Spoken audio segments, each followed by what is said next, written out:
What's going on, guys? Welcome to Everything Always. My name's Michael Roman, aka Allfires. Now, if you've been paying attention to the headlines, the Writers Guild was able to reach a preliminary agreement with the AMPTP, and assuming that the lawyers will have this all worked out in about 2 weeks, the writers are patiently waiting for them to be able to go back to work. But for a lot of the potential projects these writers are going to be working on, Hollywood needs to get back in full swing, and that means that the studios need to turn their attention and finish the strike with the actors. That being said, when they finally do get back to set, rewrites are going to be allowed, and as I mentioned in yesterday's video, no other movie or film is going to profit as much from this as, say, something like Deadpool 3, where Ryan Reynolds will now be allowed to ad-lib as he was an official writer on the film and is allowed to do rewrites on set.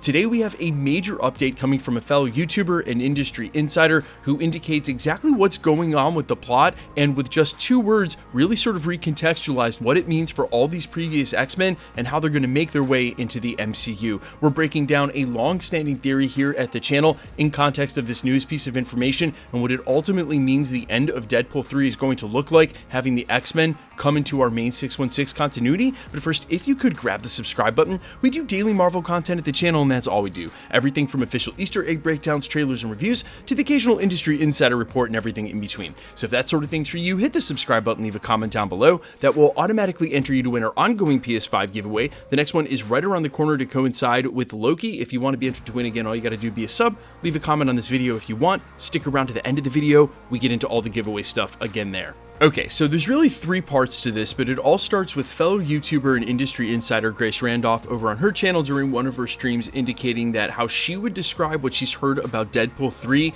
is 2 words: Noah's Ark, which, if you cut through all the BS and push that to the side, all the stuff, the plot leaks and rumors about Deadpool 3, and only stick to exactly what we know, confirmed stuff that's come from the actors or the director or Kevin Feige, it actually points us in the direction of how Deadpool 3 is going to end, and let me explain. Number 1, if you're not familiar with Noah's Ark, that's a story from the Bible in which God instructs Noah to build a huge ship, put his family on it, and then 2 of every animal, and floods the earth. The idea is when the flood finally subsides, he'll have all the animals on the ship in order to repopulate the earth. Basically think of Deadpool as Noah. He's the one who's going to use either the time bracelet left over by Cable or a different device to travel through all of these timelines and pick a variant of Wolverine alongside the other confirmed members of the X-Men we know are coming along. And again, this is not wading into the plot leaks or rumors. This is sticking to what the actors have said themselves at Comic-Cons or interviews, what Sean Levy, the director, has said. Even Kevin Feige admitted that by the time we get to Deadpool 3, that the multiverse is going to be at a point of disrepair, basically broken, allowing hijinks like this to happen. If Deadpool is Noah and his device is the Ark, then what she's saying is he's going to go through the multiverse, collecting these variants of the X-Men, these mutants, and bring them into our 616. The flood is basically the multiverse dying. He's preserving those X-Men to take place in either Battleworld, which we've heard from industry insider Daniel RPK is going to be the final destination, or what I assume is our 616 eventually becoming Battleworld. And I think that really all started with Tiamat emerging from the middle of the planet, but that will be explained in a different video because that actually has strings and ties that go into different theories about what's coming up from the Fantastic Four, how Secret Wars may end, etc.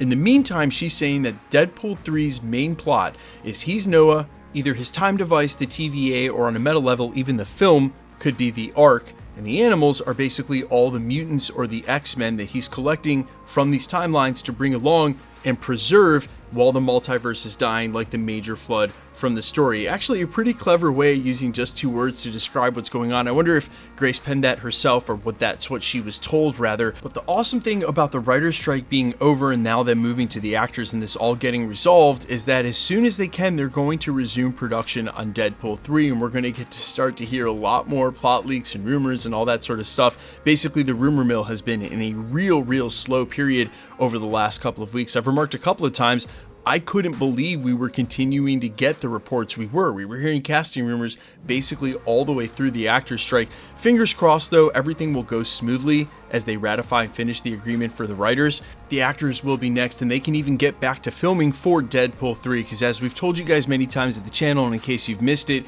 it was originally reported when the actors' strike hit and Deadpool 3 had to stop filming that it could only suffer about a month delay before there's no way it would be able to hit its now current release of May, so we assume it's going to slide back into November. But hey, no assumptions here about what Marvel's going to do with their slate, because I think there may still be a long road between them finishing the negotiations with the actors, and they're certainly not going to put any energy into figuring out a new release schedule until they know those dates are going to stick. In the meantime, my final thought here is that if Marvel Studios is truly going to bring in a ton of these other Fox X-Men over to our 616, or whatever universe ends up incurring the 616, being the only two universes left basically for Battleworld, my wonder and thought is how that's going to affect casting brand new X-Men going forward, where there would have been a multi-year gap now at this point. Multi-year, shoot, half a decade between the last X-Men release and the new X-Men being cast in the MCU, versus them bringing over these Fox variations that bring back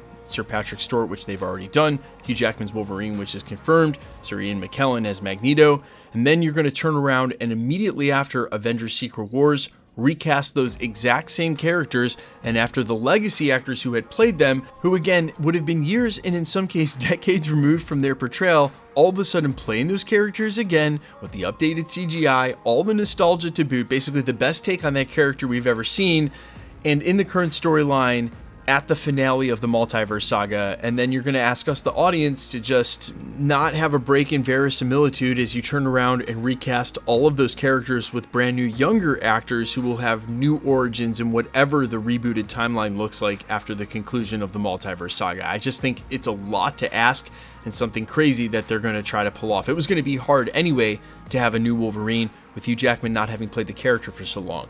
But now you're going to have a new Wolverine, and presumably 12 or 24 months after Hugh Jackman, in who knows what iteration of his yellow and blue suit by the time we get to Secret Wars, facing off alongside the current Avengers.